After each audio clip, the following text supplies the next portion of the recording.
Hello again, everybody, and welcome into a jam-packed edition of the Take the North podcast, all about the Chicago Bears, along with Dan Wiederer of The Athletic. I am Mark Grote of Chicago Sports Radio 670 The Score. Dan and I are both at Haugh as we present this podcast. What's going on, Dan? Yeah, all of it. It's all going on out here right now, Grote. We've got quite a buzz in the building here at Haugh. We've got a huge game coming up Sunday at Lambeau Field. It's what we wait years and years and years for, to have these spotlight games with meaning in December against the rival. You can't ask for anything better than this week, and you can feel the energy inside this building. Yeah, it's funny you mentioned that because I always get asked, and it's a normal question, if the Bears are going poorly or if the Bears are playing well. Wait, what's the locker room like? Like, what's it like in there?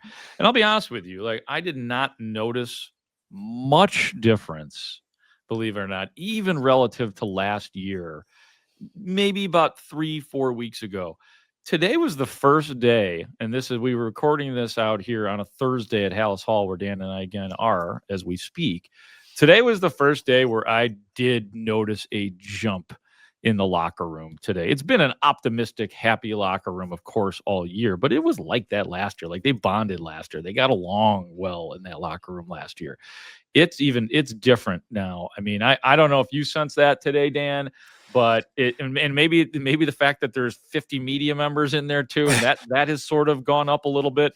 It just felt jumpier in a good way in that locker room today, and different from the way I felt it maybe since that golden year of 2018, which you and I like to discuss so often. Yeah, well, there's two things I would say to that front. I think this team since Friday has sort of anticipated that their window of opportunity is open, right? Like, it is officially open. And now, as we've talked about in previous years, you have to try to figure out how to get a steel bar inside that window frame to keep that window open. And I think part of what Ben Johnson's been guarding against this week is making sure that the team and the players understand that the path to 9-3 is also the path that you take to 10-3, right? Like, you've got to stay micro focused. You've got to be locked in on the day. But I do think there's a juiced up confidence about this group because they just saw what they did against a really proven football team on the road in a short week last week. And so it gives you this sort of swell of eagerness to go take the next test. And this next test is huge as well. It's on the road against a team that could take first place of the NFC North back from you if they beat you. And so this is a group that likes football. It's a group that likes playing football together, and now they've got a huge spotlight game, and I think they're raring to go, I guess would be the best way to put it. Understanding the preparation needs to occur first, but they're eager to take this test. Yeah, and it's going to be a tougher test, and especially for Ben Johnson's offense against the Green Bay Packers defense this week. The Green Bay, just looking at their updated numbers, they are fourth in points allowed, allowing under 20 points per game at 18.8. They are seventh against the pass, seventh best in that regard, eighth best against the rush. I don't have to name the names, but I will. Micah Parsons, Rashawn Gary, the two most important guys in terms of getting to the quarterback. We talked about the safeties today, leading it off with Xavier McKinney. Those guys, those safeties will, as we talked with the Dennis Allen today, or actually with Declan Doyle, mentioning that those safeties will be in the box. They get physical. Think Jaquan Brisker in terms of the desire to stop the run. That is something for sure. And that said, Dan, that brings me to DJ Moore. Because, and you got this conversation, this is kind of a Take the North special that you're about to hear right now with Dan Wiederer and myself, Mark Grote, showing up prominently in this Q&A with DJ Moore that you are about to hear. And it's as great as last week was. It was great too. Like, the running game was unbelievable. It was borderline historic, all of that stuff. The passing game still needs to be better.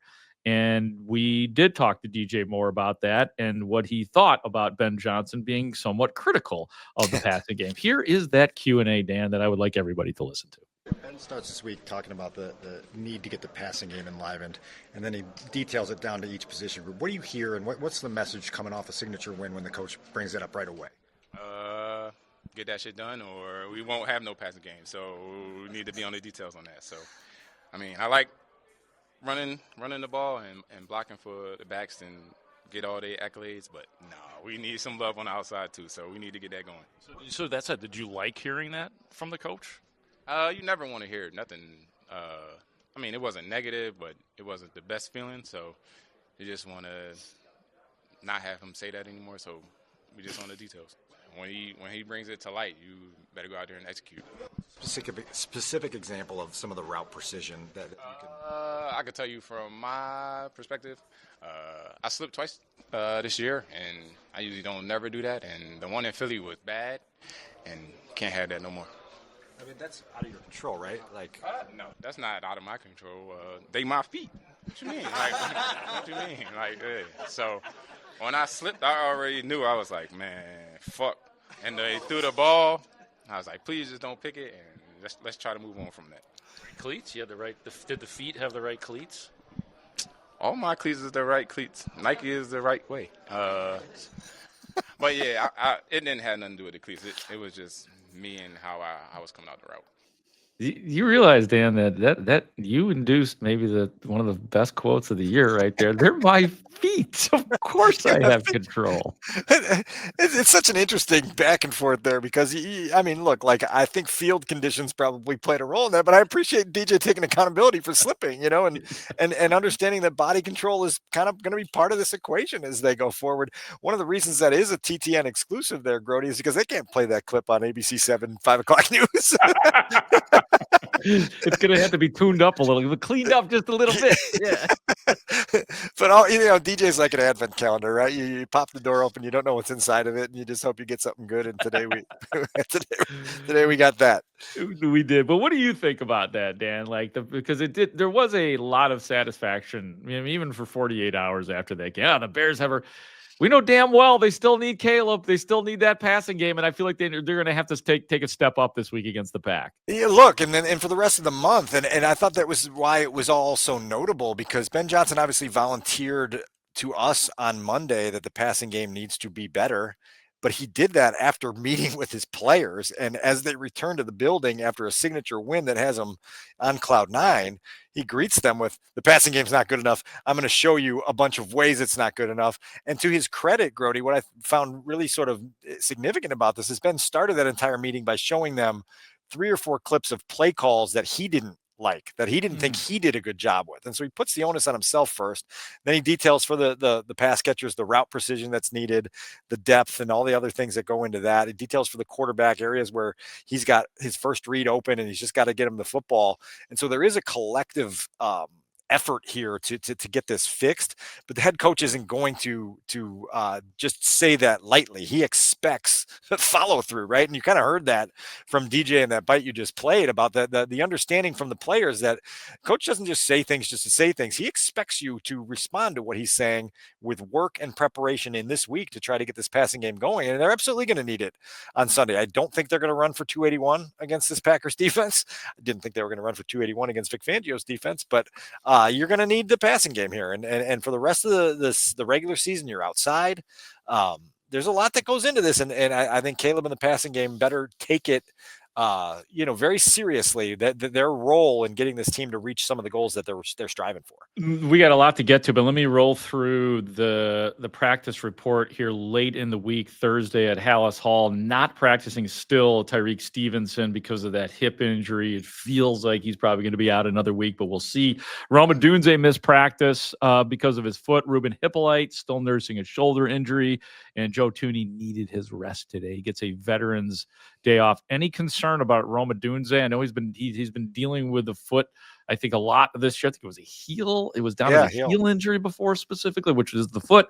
So it is Thursday, but my best guess is Rome is still good to go. Do you have a feeling or an inclination either way on Rome? Yeah, my lean would be that he'll be able to play, but the question of concern, sure. When you get to this late stage of the season and guys are, fighting through some things, there's always a little bit of concern, particularly for those key guys. And so, we'll kind of watch how this plays out in the next couple days, and then coming out of Green Bay, you'll get a better feel for where you're going. Man, you'd like this team to get closer to whole as best as they can. They obviously have done a little bit of that on the defensive side of the football, and you just want to keep that whole thing intact as much as you can going into this stretch of meaningful football against really good opponents. Hard to call on TJ Edwards. He was limited in practice, hand and hammy, just to keep people refreshed. I didn't see him in the locker room today. Did you, Dan? I I mean, did not. okay. And I don't know what that means other than he's been pretty scarce. So again, every reporter that I've talked to out here, because we all talk, is like can't quite call it on TJ Edwards. I can't quite call it, but I feel like there's a lean maybe towards playing this week. It's good news that he's back on the practice field and, obviously capable of moving around with the club on his hand. And then obviously they're going to feel out how he responds each and every day to the hamstring, similar to Jaylen Johnson and Kyler Gordon, who came back on a pitch count. You wouldn't be surprised if they did the same thing with TJ Edwards, just to be very safe and cautious and conservative in that regard. And full practices today to that end. We didn't. Kyler Gordon, by the way, not even on the injury report in any way, shape, or form. But Jaylen Johnson, still with the groin, was a full participant. Noah Sewell, who has had an elbow injury, full participant. And two guys who were dealing with concussions, Big Bill, Andrew Billings, and Dominic Robinson, were back out there as full participants. Just two quick things on the Packers side, injury-wise, just for people who haven't been following the Packers that closely this year. A guy who has been kind of low-key outstanding, if that's possible, on a Packers defense. Devontae Wyatt is going to be out for this game. He has had 4 sacks this year. He's been really good, like one of those really strong, you don't hear about him much, interior dudes. And then we know that in week 9, Tucker Kraft left, and he is done for the season because of a knee injury, the tight end. And I only bring him up, Weedsy, because he's still right now statistically behind Romeo Doubs as the second most productive wide receiver on this Green Bay Packers team. Christian Watson would be the next guy up after what Tucker Kraft has been doing this year. Yeah, for sure. And Tucker Kraft was a huge loss for that team when he went out. And yeah, I mean, the Bears, they understand what they're up against on Sunday, and it's going to be a great test. They get to take this test twice in 14 days, Grote, because you turn around in week 16 and you bring the Packers to Soldier Field on a Saturday night. And so this is unique, like we don't usually get a game like this, Bears Packers in December, with a lot of meaning, much less 2 of them within 14 days time. Yeah, it's so nice. It really is. And just everybody just buckle in, and we will be your advisors throughout this ride. Dan, are we ready for the game spotlight? Are we set for segment number 2? I did want to ask you really quickly, because Jaylen Johnson spoke earlier this week for the first time about his return and his long absence. And I was just curious if you were able to listen to Jaylen at all, if you were able to react to Jaylen at all. He's obviously back in the mix. It feels like he went through some things in the couple months that he was away, went back home, didn't stay around the building. He said he, kind of mentally wanted to give himself some distance, which was interesting.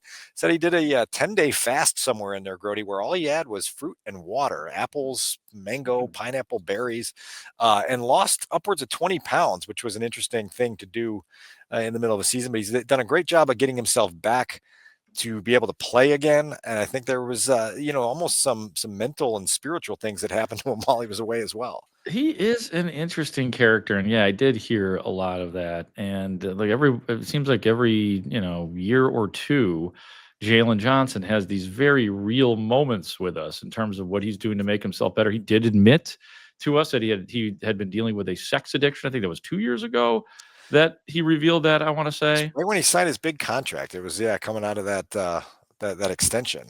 Yeah, so he is one to, and that's healthy. Like when you can reveal something like that to people, you are in essence, and maybe not necessarily on purposely, you are holding yourself accountable. So in a very public way, and then talking about these things. So to me, it makes me happy, because it sounds like Jaylen Johnson is doing things to make himself better, and ultimately that translates to what our listeners want to hear, and that's will it make Jaylen Johnson a better player? The whole thing is one big mix of yes, it will make him a better player. The other thing that's notable to me is, I think you feel it too, for the guys that have been here forever. You feel like I don't even know what the word is, the adjective, but the excitement of being part of a first place team at this stage of the season is so new and different. And I asked Jaylen on Tuesday, I said, I recalled that he missed the playoff game in New Orleans during his rookie season in 2020. confirmed that for me. And I said, so what's this like now that you're actually chasing this idea of playing playoff football in the NFL for the first time? And he said, look, like it puts purpose to your work. And we can all talk in last place seasons about being process driven and having the pride of representing your name and, representing your team. But when you're actually collectively as a group going out to try to go make the playoffs and then win in the playoffs, there's purpose to your work. Those were Jaylen's words. And so I think it's really cool that guys like he and Cole Kmet and, some of the guys that have been through a lot here are getting this opportunity now to chase something with a lot on the line here late in the season. Yeah, and they are wide-eyed about it, and it's heartening because it does show you that winning is important. It really is. Like you get that from a guy like DJ Moore who was talking, got paid. Jaylen Johnson got paid. This stuff seems to mean a lot. I was going to say means more, but I would never tell any man that making money is not the most meaningful thing in their life. But there is meaning to it, and that's the stuff I really like. If I'm not mistaken, DJ's never played on a team that's recorded 9 victories in a season. I think that's true. Somebody can double check me on that, but that, like that, it's new territory, and it's got to be crazy to kind of enter that territory and then kind of feel that feeling for the first time. No doubt. All right, game spotlight time. Bears, Packers, and we're kind of already infringing upon it. Bears, Packers actually means something, and they're few and far in between, really, in the last 2 decades, to be honest, when a Bears-Packers game means something. So it is right before us. It must bring up really good feelings for you, especially, Dan, having been on this beat as long as you have been on this beat. Yeah, well, we'll take a little trip into the cold tub time machine for some of the more recent big Bears-Packers games. This is before my time on the beat, but we all know 2010 NFC Championship game in January of 2011 and how meaningful that game was and ultimately what happened in it. It went the wrong direction, and Aaron Rodgers won his only Super Bowl a couple of weeks later, and you're like, what could have been, right? Like, that's one of those feelings that I think lingers at Haugh. 2013, you've got the season ender, the regular season finale with the Packers sneaking by in the final minute, converting all those 4th downs, including the last one, Rodgers to Cobb. That one still haunts a lot of Bears fans to this day. 2019, the 100th season, right? The curtain lifter on the 100th season for the Bears and the NFL. Bears Packers at Soldier Field. Anticipation and the electricity leading up to that game, Grote was almost unrivaled, and then the absolute fart noise that game was for 3 hours on a Thursday night for the entire NFL to watch.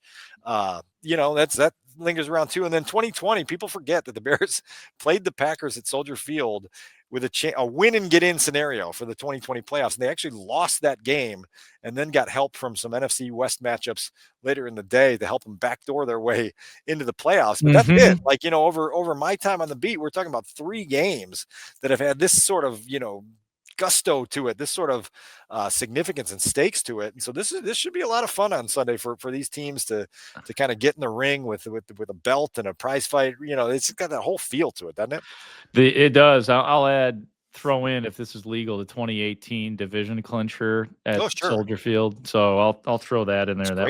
That was nifty. 2010, I did attend that game as a fan. I was sitting in the south end zone in one of the coldest games that I had been to. Just nasty, and the result was absolutely nasty. So did you have a good view of Jay riding the exercise bike? I did not. It's so funny because didn't really realize a lot of the narrative that was starting to unfold because we were at the game. This is a whole other podcast, but that was like literally the first episode of athletes reacting to other athletes on Twitter. My God. Right? Like that was like the first time it had ever happened where you're like, whoa, my God, there's other players calling out Jay Cutler on a social media platform. What's going on? It was like, new territory for the entire world. Yeah, like Jay Cutler is soft. That was, that definitely is for another time. Add that, what's great though, Dan? Off-season pods. Well, we always talk about these off-season pods. If this winning keeps up, I don't know that we're gonna get to go to these peripheral podcasts. It's about win. We need to act accordingly too, Dan. We can't talk about this loser stuff anymore. Look who just popped in. Studs has got something to add here. I just wanted to add to that Jay Cutler thing in the NFC Championship. I've heard Olin Kreutz talk about how Jay could barely stand in the huddle. And like, so he's come to bat, and I don't know, like Owen and Jay didn't seem to get along a lot. And even he has come to Jay's defense and be like, yeah, he could like barely stand. So like it was Owen's not going to severe make stuff up. overreaction. Yeah. Owen's not going to give anybody the benefit of that. Even if they did, I honestly have no idea what Owen's relationship is or was with Jay Cutler. But we all three of us know that even if Owen's your best friend, he ain't making stuff up. No, yeah, no, and Jay was tough. Jay never got the credit for how tough he was, but that's a peripheral pod that we can get to. We got a big game Sunday, and so like Grote, within this big game, I think this is fascinating to me. This coaching showdown, right, between Ben Johnson and Matt LaFleur, right? Like Ben goes up to just to my left here, where I'm sitting down here at Haugh at his introductory press conference, and he literally is just kind of doing the thing. I'm a new coach. I'm going to say some things at the podium and try to get people revved up. And he gives kudos to Dan Campbell and he gives kudos to Kevin O'Connell, and then he drops I sure did enjoy beating Matt LaFleur twice a year, right? In my opinion, Grote, I don't think that Ben intended that as like a grenade at Matt LaFleur in Green Bay, but it was received that way. And I think that when Ben got word that it bothered Matt LaFleur as much as it bothered Matt LaFleur, I think he kind of loved it. Instead of reaching out and being like, "Hey, Matt, like I wasn't intending to do that. Just so you know, it was just something." I think Ben is like sort of privately reveled in the idea that he made Matt LaFleur squirm as much as he did, and it sets up an incredible sort of matchup on Sunday with these two guys. Like they're not going to say that they're rivals, but you can feel it, right? And sometimes the feeling is all that matters. No doubt, which is why I took note of something that Richard Hightower, the Bears special teams coach, said today. I was boiling up when I was listening to Richard Hightower talking about this Bears-Packers game, the rivalry. And honestly, it sounds like I guess I kind of am picking on Hightower, but it could have been anybody. Here is Richard Hightower talking about, take all that into account. The head coach of your team, the owner of your team, we know how much they embrace Bears Packers. You got George out here holding rookie symposiums, telling them how important the Packers rivalry is. Ben Johnson talking to Bears fans on day one about how he loves beating Matt LaFleur. So they're all playing the game. And then Richard Hightower has a chance to add to the game. Here's what Richard Hightower said. To me, every game, it's a good question, but every game to me is a meaningful game because I take every game serious, and our players do too. I understand why you're asking the question, but to me, it's just another week of football. Another week of football. We understand it's a big game and it's a rivalry. And now that the rivalry is back real, it's exciting. But obviously, we're no different. We got a 1-0 mentality, and we're going to try to win this football game just like every other game, just like we approached every other game this year. We're looking to play for 60 minutes and more if we need to. Any coach could have said it. That's why I was like, it feels like I'm picking on Hightower, but get the hell out of here.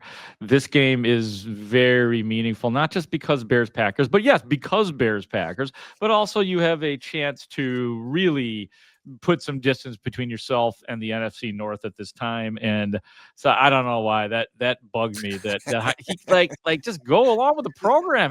It's okay. You don't have to be afraid to talk about this as more than just a game. The message is fine, right? Like you want to treat every situation equal. But like I get it. I'm with you though on this, Grote, because in a past life I covered college basketball. I was down on Tobacco Road, Raleigh, Durham, North Carolina, covering UNC, Duke, and NC State. And NC State coach when I first got there was a guy by the name of Herb Sendek, and he would always talk about how. Like HT did there, it's the Carolina game's just another game. And down the road, Roy Williams was telling his players, this is not just another game. This is one of our neighbor rivals, and we want to go in there and kick their ass. And then they repeatedly kicked their ass, right? And so it's like there is a mindset to games like this sometimes where you're right. Like it's not just 1 of 17. There's a little Yeah. bit more to it. It's 1.3 of 17, right? Or something like that. Like where you just have to understand the stakes, the significance, the juice to it. It doesn't mean you do anything different in your preparation. It doesn't mean you compete any differently. You just have to go in with a mentality and a mindset that this is a bigger stage. And I think those types of things help you when you get into the playoffs, when you've been in games like this and you know how to handle the elevated emotion of it. You know how to handle retaining your focus when your adrenaline is pulsing. And so like I'm with you. Let's we can acknowledge reality every once in a while, even if it goes against sort of the robotic tendencies you're supposed to have as a football player, doing everything the same every day so that you can get the best results on let's understand what we're trying to do on Sunday. And it's really to send another message to the rest of the league that we're here. We're here, y'all. And deal with it. Yeah. You still don't think it's real? Here's this. So big game for the Bears at Lambeau Field. Let's dig even more deeply into it. I got you all pumped up now, Dan. Are you ready for 3 things to watch? Because I'm excited about 3 things to watch. My question to you is, are you ready to try a little Queen? Can you do a little Under Pressure for me?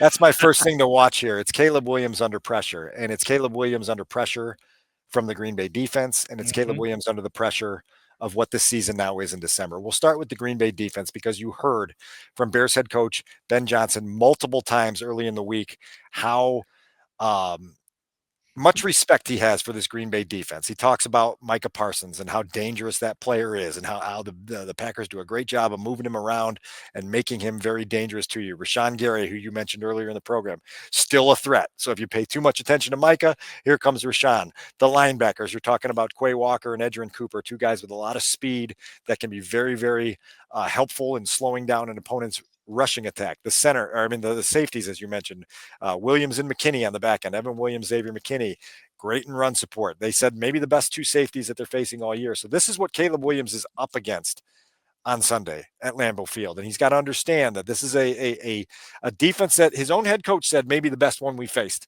all season. Okay. So the preparation to try to find your spots on how to succeed against them is going to be key.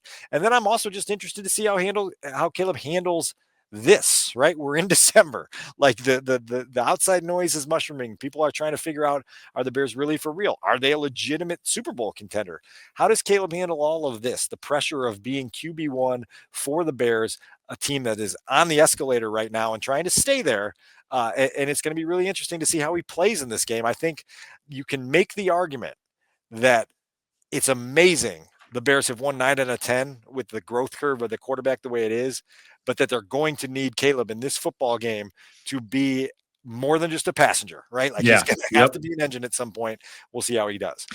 Yeah, he is still holding the ball a league high 3.08 seconds, passer rating 88.2. That's 22nd, completion percentage 58%. And for all the reasons that you just mentioned, and specifically Micah Parsons and Rashawn Gary, y'all got to get rid of that ball. And I think that Caleb Williams will have been coached up in that regard. You got number 2 for us, Dan? I do. It's also on the QB topic, and it's called Finding Love, something we're always trying to do. We're always trying to find love here on the Take North podcast. Different meaning this week because the Bears have had difficulty in their previous experience trying to get to Jordan Love. This is through good friend of the podcast, Kevin Fishbane, my athletic colleague.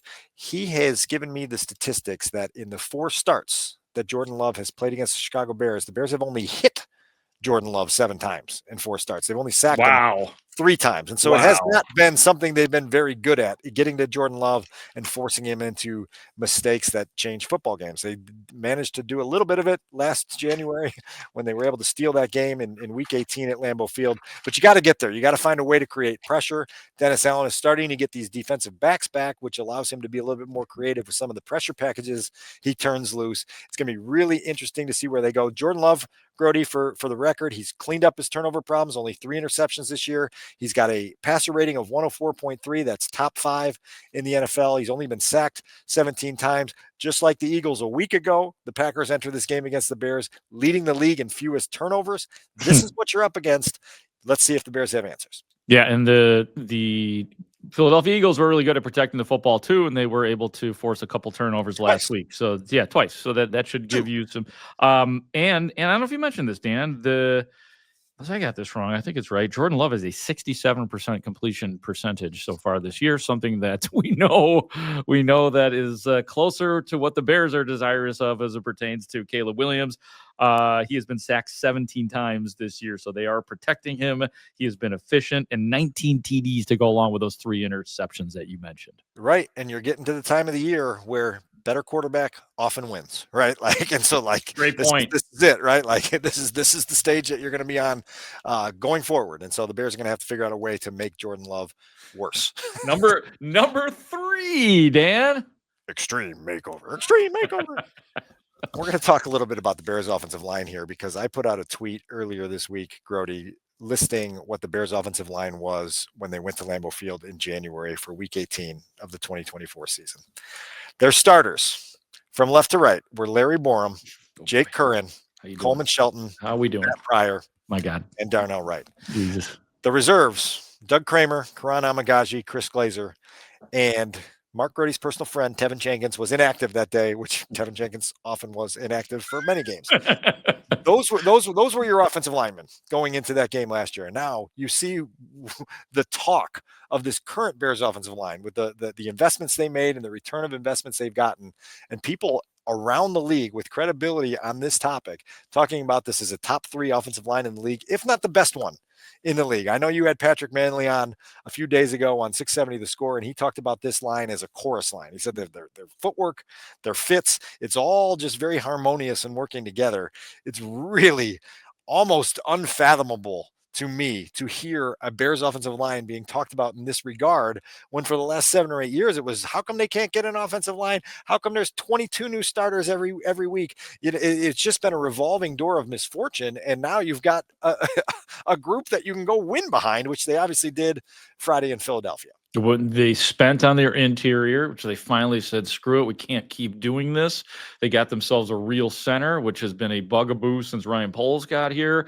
You knew Darnell Wright was in place, and somehow, some way, they have gotten an undrafted free agent from last year and Theo Benedette to play well when he has been in, and now for 2 straight weeks, a guy who is expected to perform in a second-round pick, and Ozzie Trapillo has been very good. So in other words, I just go back, Dan, to something. The Olin Kreutz was another one of those guys who said that the Bears have the best offensive line going right now. Kreutz always says his rule is, follow the money on the offensive line. He would go through this every year. Well, where was this guy drafted? Where was that guy drafted? How much was this guy paid? Your 3 interior guys were paid. They were guys that were hand selected by the Bears using their bank account. And like I said, you got a first rounder on the right side, and now it looks like a second rounder on the left side. It's not that difficult. If you put resources into your offensive line, you're going to play better, and the Bears finally figured that out. It's a tribute to Ben Johnson for being very, very straightforward back last winter with what he wanted, to build his offense with. And Ryan Poles went out and got him the pieces, and they did that. I did want to read you a quote really quick from offensive line coach Dan Rochar, because we've talked a lot on this podcast earlier in the year about Darnell Wright. And we know that Dan Rochar has been an honest critic of Darnell Wright over time. We've seen marked growth in the player since August. And this was Dan Rochar today on Thursday, talking about Darnell Wright's growth, and particularly as it related to last week's game in Philadelphia. He said there have been a lot of really good reps. He made some mistakes early, that being in Philadelphia, and you're always trying to measure growth. This was the first time I didn't feel him have a bad play impact another bad play. It felt like he moved on. We hopefully addressed it and corrected it, and that's really encouraging. That's where you really start to see growth from the player.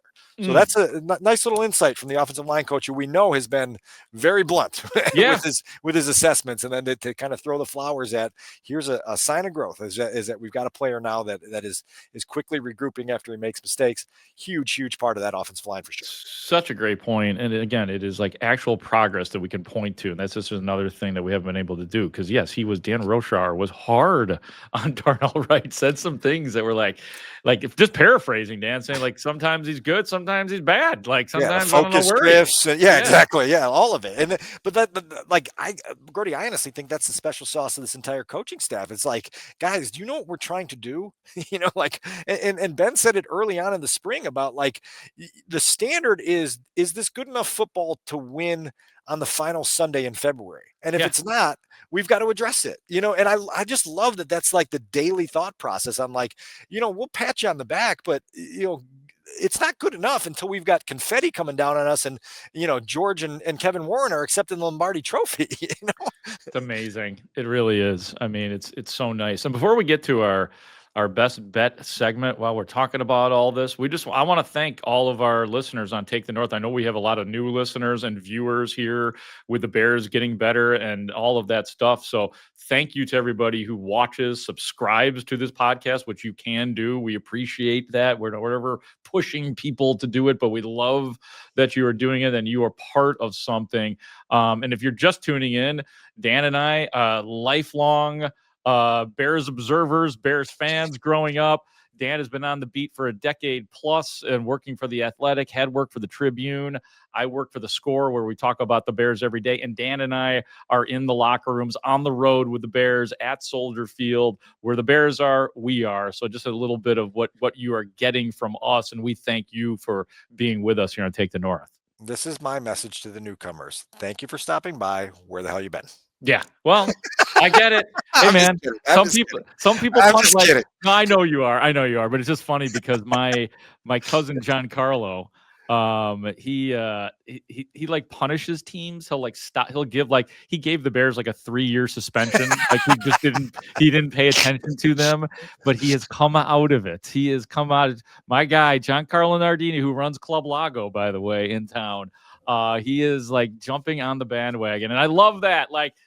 That is the beauty of the Bears winning in this city of Chicago. The bandwagon is like a lot of people are already here because it's Bears, but the people like my guy Giancarlo and a lot of people are like, because you know how it works, Dan. People are like, oh, so what's going on with the Bears? This stuff for like you get those questions from the casuals, and the casuals, you guys are just as welcome on this podcast or to be part of this podcast as the people who are listening every time, who we appreciate just about more than anybody. It is going to be fun to teach Giancarlo about the C word.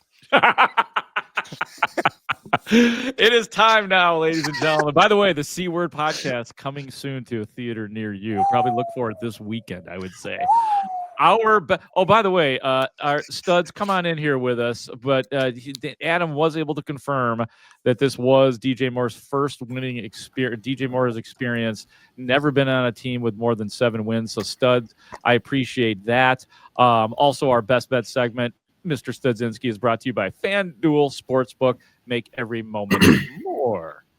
All right, so here's what we got this week, guys. I know there's been a lot of talk, by the way, about the line for this game. The Bears are currently plus 6.5. So what? I will ask what you guys think about that, but that's not necessarily our bet of the week that I want to place here. Although this bet of the week I think is pretty straightforward. Most passing yards, Jordan Love or Caleb Williams. A bet on Jordan Love is minus 172. A bet on Caleb Williams is plus 132. So you got plus money for Caleb Williams, which means that he would be the, quote, underdog on this bet. Whew, you have totals on that? Or no, I thought I saw Caleb. No, Williams. it's just who's going to have more. more. Yeah. Yeah, I think Caleb's total was listed at like 190, which is below 200, which surprised me a little bit. I think he's going to go over 200. I'm going to go with Jordan Love having more passing yards in this game, as much as I hate to say so. But I do think the Bears running game will help mitigate that a little bit. I'm going to give it to Caleb. I'm just looking at some now. He's coming off. Jordan Love is a 4-touchdown game against Detroit. Thanksgiving Day, yeah.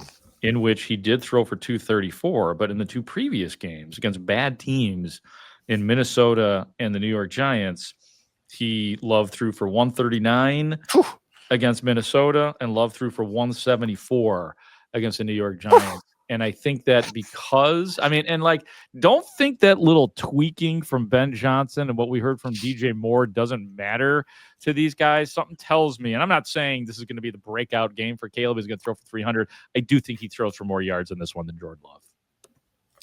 I thought this is a tough one for me. I am gonna go with Caleb though, so I'm gonna go Caleb more passing yards than Jordan Love. I don't think it'll be by much though. I agree with that. 10 to 15 yards more. And since you did ask Dan, the passing yard prop for each player is Jordan Love is 216.5, and Caleb is at 193.5. So that's not that far apart. No, and game flow will dictate a lot of this, right? Who's got the lead in the fourth quarter and who doesn't? That's going to be a part of this. The Best Bet segment was brought to you by FanDuel Sportsbook. Make every moment more. Gentlemen, oh man, it's getting tougher and tougher doing these picks. It's a lot easier in the losing years to just be like, yeah, we know what's coming.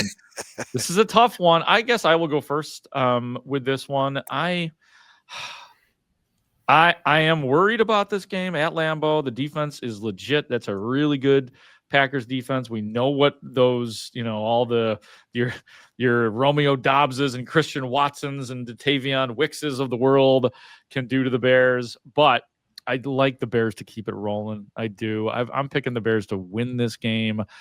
A little higher scoring than maybe people would have expected. I'm picking the Bears to win this game 30-27. I think Ben Johnson puts together another fantastic game plan. I don't think it's not gonna entail as much running, but I still think a lot of it. And I think even successfully, even though you're going up against a much better defense this week than the Eagles last week. I am also picking the Chicago Bears this week. Look at that. The score that I have down and filed into the Athletic is Bears 24, Packers 23. This is a principal play for me. I've picked against the Bears the last 3 weeks. They have won the last 3 weeks against the Vikings, the Steelers, and the Eagles. In my defense, I will say this. I picked the Steelers to beat the Bears under the assumption that Aaron Rodgers would play in that football game. He didn't play in that football game. Mason Rudolph came in and the Bears won. So I give myself a little bit of an off there. He's making excuses, studs. Look what he's doing. Total excuses. But listen, like we talked about it on the postgame pod. Dan was wrong. We did. Hopefully I'm right this week because I'm picking the Bears in big part, not only on the principal play of, they basically forced me to be a full-blown believer, but also of what you just said, Grote. They've got a head coach who's really elite at what he does. And it's crazy to believe that, like, you can look at every single opponent's strengths and go, yeah, well, the Bears have strengths too. They have the best running game in the NFL. They've got a defense that takes it away more than anybody. Last week, they took an offense that turned it over less than anyone in the league, and they took it away from them twice. And so, like, you're staring at all these things that other teams do well, and you go, yeah, the Bears do things really, really well also, and they don't seem to beat themselves with poor coaching. This is in Ben we trust pick here, 24-23. Yeah, and I'll just add one more thing to that. You talked about the running game, and like if we're going to sit here and talk about how good the Bears offensive line is and going to believe the experts like Olin Kreutz when they say it's the best in the league, you can't just sit there and be like, oh, this defensive line is too much. You're not going to be able to run the ball on them like that. We're not there anymore. Yeah, you might be able to run the ball like that again. You might. It's crazy. Mm-hmm. Adam? No shocker here. I'm going to take the Bears. I did not think 2 years ago, if you told me that, or even last year, you said that, hey guys, a year from now, everyone's going to be picking us. We're going to all three pick the Bears versus the Packers in Lambeau. For first place. I'm gonna pick with the Bears. I'm gonna go with 27-24. It is gonna be a close game. It's two good teams, and I think the X factor is what you guys have been talking about. Not only do I think the Bears have a really good coach in Ben Johnson, I think the Bears might have the best coach in the division, and I think that this game will add to that. I know Matt LaFleur has a lot on his ledger. He's won a lot of games in his so is this his 6th year in Green Bay, right? So he's missed the playoffs once, right? So like, and I'm not saying he's not a good coach. I think that Ben Johnson is special. And I think he understands how important this is. I think he's going to bring the juice. And I think the Bears go up there and get a win.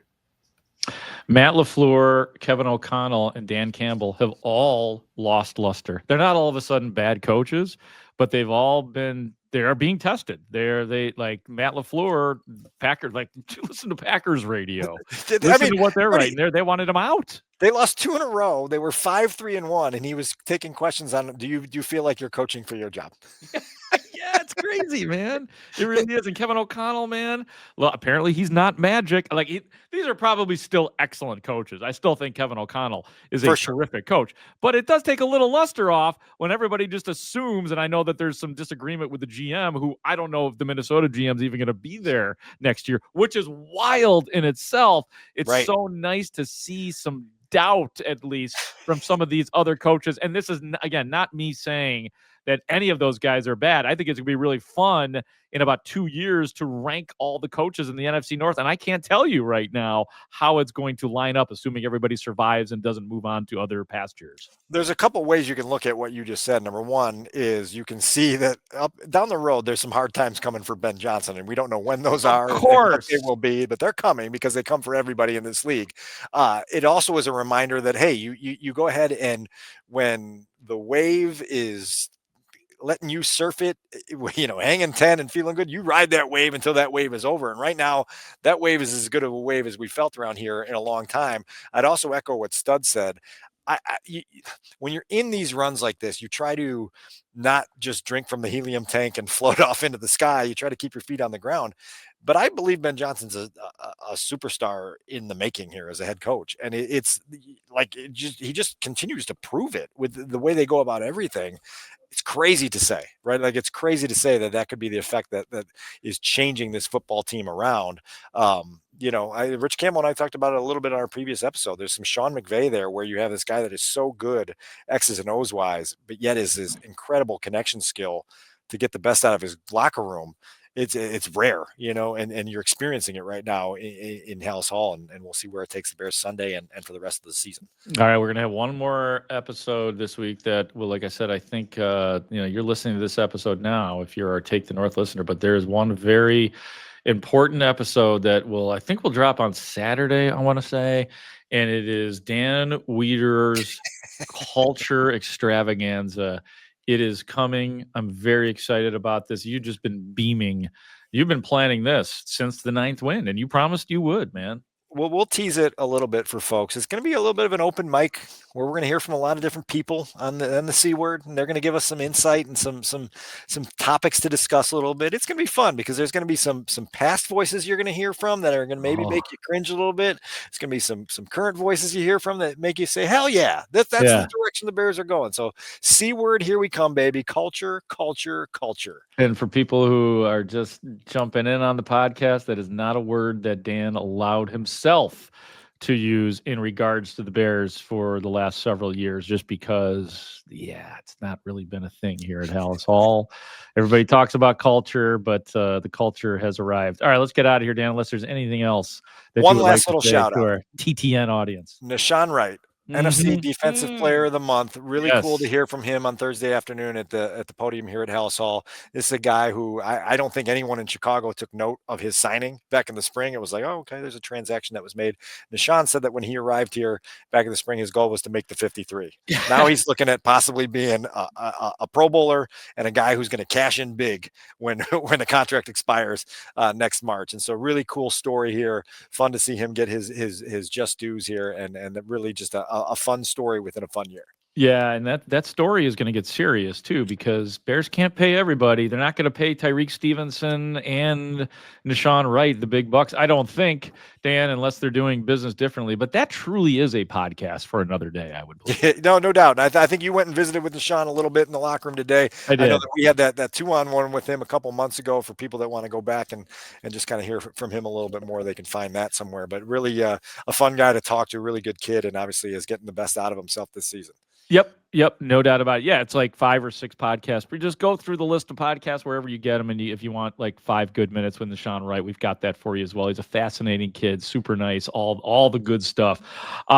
Thank you, everybody. We appreciate you listening. For Dan Wiederer of The Athletic, for our guy Adam Stadzinski, the executive producer of the Take the North podcast, I'm Mark Grote of The Score, saying thank you so much for listening to and watching the Take the North podcast. They my feet. Great talk. See you out there.